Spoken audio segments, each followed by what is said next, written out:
Welcome to the deep dive. We cut through the noise to get you smart, fast on the topics that really matter.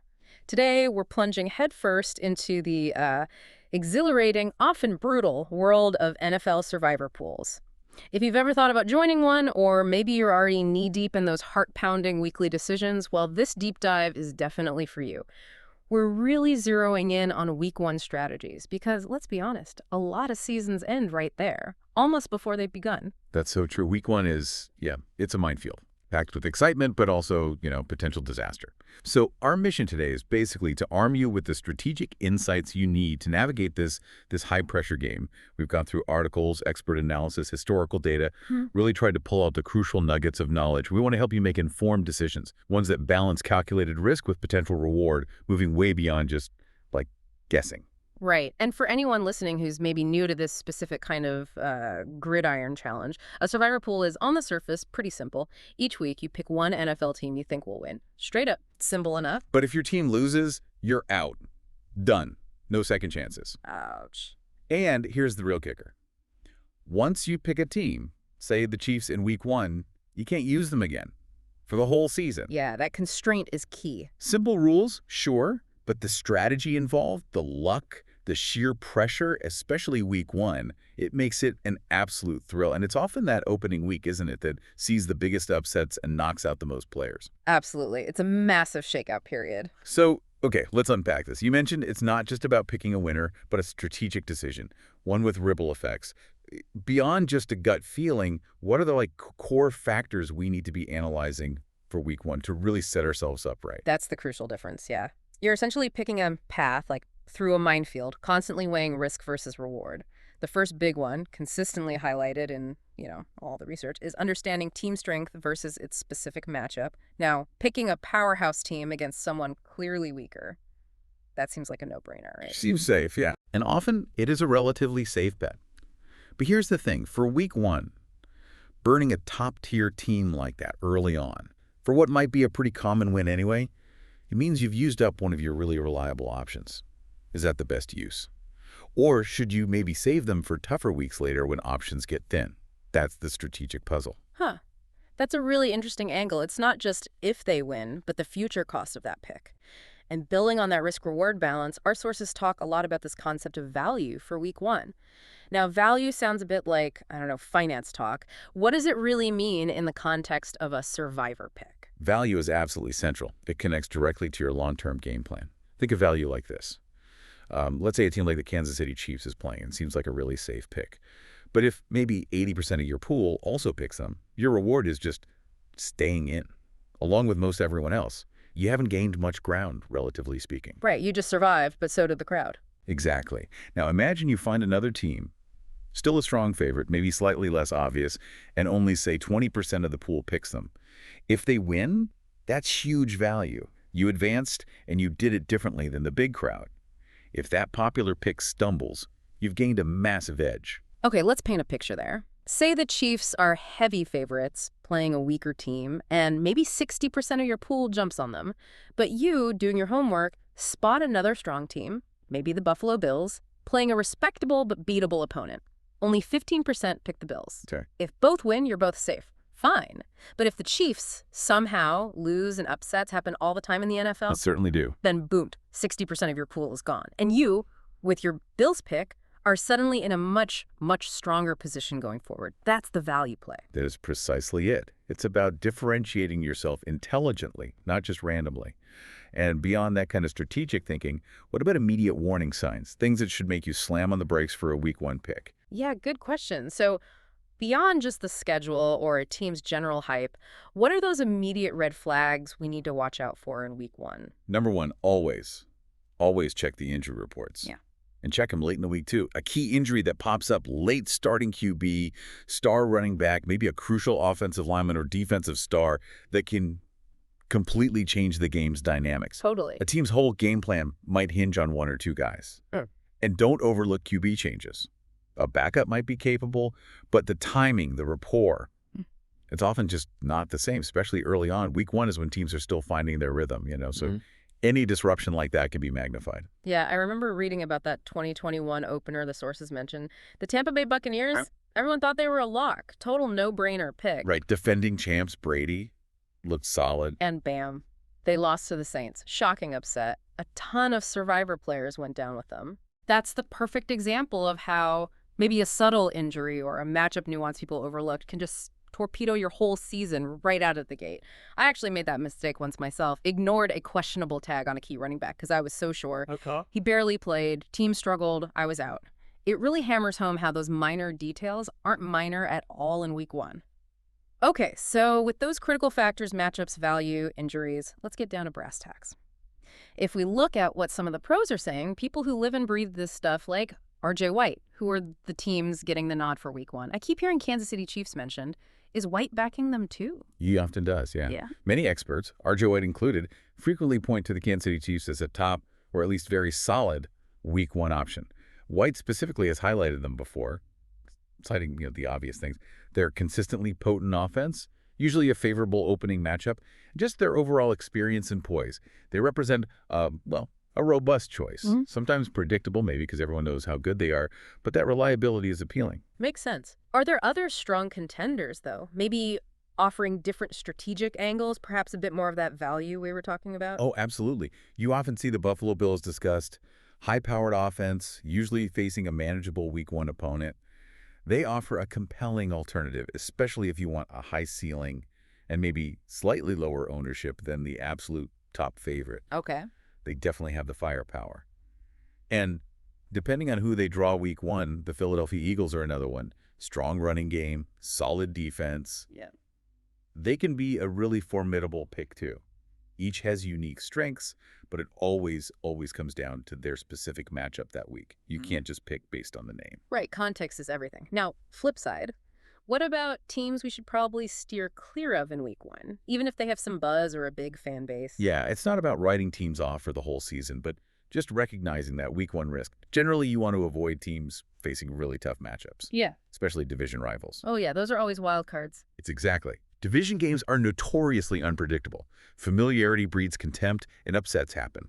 Also, any team with significant injury concerns, particularly at those key spots, QB, RB, maybe left tackle becomes a much riskier proposition.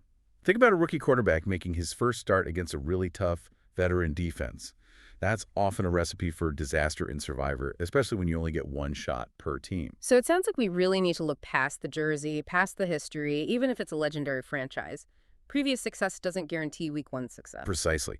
Even a team that had a great record last year can be a surprisingly risky pick in week one. New season, new dynamics. Don't let sentimentality or just like the preseason hype train cloud your judgment. The data, the specific matchup for that week, those late-breaking injury reports, that should guide your decision, not just past glory or a gut feeling. Week one is its own unique beast. Okay, we've hit the main points. Matchups, value, injuries, avoiding tough spots. But what about the deeper cuts? The seemingly minor details that can actually swing a week one game. Let's get into those nuances. Yeah, this is where it gets really interesting, how these subtle shifts can just ripple through a game. Consider coaching changes. A new offensive coordinator, maybe a new head coach. They might bring in a totally different system, a new philosophy. Oh, right. And the key thing for week one is there's no recent game film on it. Opponents don't fully know what's coming. But honestly, sometimes the team itself is still adjusting too. That uncertainty makes even a talented team a bit of a wild card. Their week one performance can be a gamble until they show what the new regime looks like in action. Can you give us a concrete example? How might that no film factor actually play out? Okay, imagine a team gets a new head coach known for being super conservative, run-heavy offense. They're playing a team with a great pass rush, but maybe weaker against the run. Yeah. On paper, seems okay for the offense. Makes sense. But what if that new coach, wanting to surprise everyone, comes out throwing 50 times? Maybe they saw a subtle weakness in the opponent's secondary nobody else picked up on. Suddenly, the whole dynamic flips. It's completely unexpected. That just highlights the inherent unpredictability of week one. You got to look beyond the roster sheet and think about the strategic gamesmanship. Wow, yeah. Okay, what else? What other seemingly small detail could make us rethink a pick we felt pretty good about? The weather.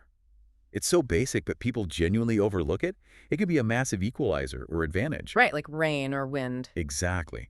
Torrential rain can make passing really difficult. Fumbles go up. Suddenly, a pass-happy team is neutralized, whereas a team with a dominant running game might actually thrive in those sloppy conditions. Good point. Checking the forecast for game day, not just the Friday before, but right up to Sunday morning can give you a really valuable, often underrated edge. A pick that looks great on paper Wednesday could become super risky if a major storm system or, crazy high winds are suddenly forecast for game time. So it's really a holistic view, not just the teams, but the conditions, the coaching strategies, and even the psychology of the pool itself. Absolutely. And that brings up a crucial point, managing your own reactions. The pressure, especially if you're in a big pool with money on the line, it's real. It can easily lead to that herd mentality we touched on. Everyone gravitates towards the perceived safest pick. Safety in numbers, maybe? Kind of. But if that safe pick stumbles like the Bucks in 21 or the Jags in 18, then the whole herd goes over the cliff together. This is where that value concept comes back into play so strongly. Sometimes taking a calculated risk on a less popular but still viable team offers a much higher reward because you differentiate yourself. So let's say 70% of the pool is on Team A, the big favorite. Only 10% are on Team B, a slight underdog with a decent shot. You're saying going with Team B if they win. That's the move. That's the high-value play, yes. If that underdog pulls it off, and again, it happens all the time in the NFL, think about your position. Suddenly, maybe 70% of your competition is gone. Your chances of winning the whole thing just skyrocketed. It's not about being reckless. It's about strategic risk assessment. Understanding the probabilities, accepting potential loss, but maximizing that upside when your calculated risk hits. Remember the 2018 Jaguars losing to the Giants week 1? Strong team, huge favorite, tons of survival players picked them. Massive elimination event, past performance or preseason hype. Not a guarantee. Okay, this is a lot to juggle, all this unpredictability, these subtle factors. How do we even approach a strategy? Is there like a single best way, or does it depend? Definitely not one size fits all. You absolutely have to tailor it. Our sources point to a few main approaches people take. Some advocate a conservative strategy. You consistently pick the heaviest favorites each week, trying to minimize risk, especially early on. Seems hutchable. Stay alive. It does. The downside is you burn through your best teams quickly, and you don't gain much ground if everyone else picks them too. Then there's the aggressive strategy, taking calculated risks early, maybe picking slightly less favored teams, trying to save those powerhouse teams for crunch time later in the season when picks are scarce. But isn't there a strong case for being conservative in week 1? Just survive the initial chaos, right? Use that big favorite, get the win, and then start thinking about value plays later. What's the counter to that? That's a very common approach, and it has merit, for sure. The counter-argument really hinges on that value and pool dynamics. If everyone plays it safe with the same obvious pick, and that pick somehow busts, well, the conservative approach just got a huge chunk of the pool eliminated. An aggressive but still calculated risk in week 1, if it pays off. It can catapult you ahead by knocking out a massive percentage of your competitors right at the start. So while comfort is nice, strategic advantage might be better. Okay, so maybe neither extreme is perfect. How do we find that sweet spot, especially considering, say, if you're in a huge pool versus a small office one? Exactly. A hybrid approach often makes the most sense. Adaptability is key. Maybe you go with a very safe, heavily favored pick in week 1 just to get through the door, survive the initial telling. Okay. Then, in week 2 or 3, when you have a bit more data, you pivot. You look for that slightly riskier, higher value pick, hoping for a bigger payoff relative to the pool. The best strategy really depends on your specific pool. Its size is huge, how many entries, and your personal comfort level with risk. Smaller pools might reward aggression more because you need to differentiate faster. Huge pools. Maybe survival early on is more paramount, leaning a bit more conservative initially. You have to adapt to your game. So let's say we've done our research, considered all this, made our pick by Wednesday. Is the job done? Or is the work still going right up until Sunday? Oh, it absolutely continues. You can't just set it and forget it.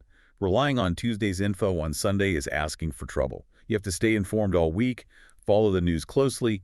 Injury reports are the big one. They change daily, sometimes drastically. Right. Coaching comments, unexpected practice reports, anything unusual, stay plugged in right up until kickoff. Good sports sites, podcasts, beat writers, they're invaluable. And don't be afraid to look at statistical models and predictive analytics.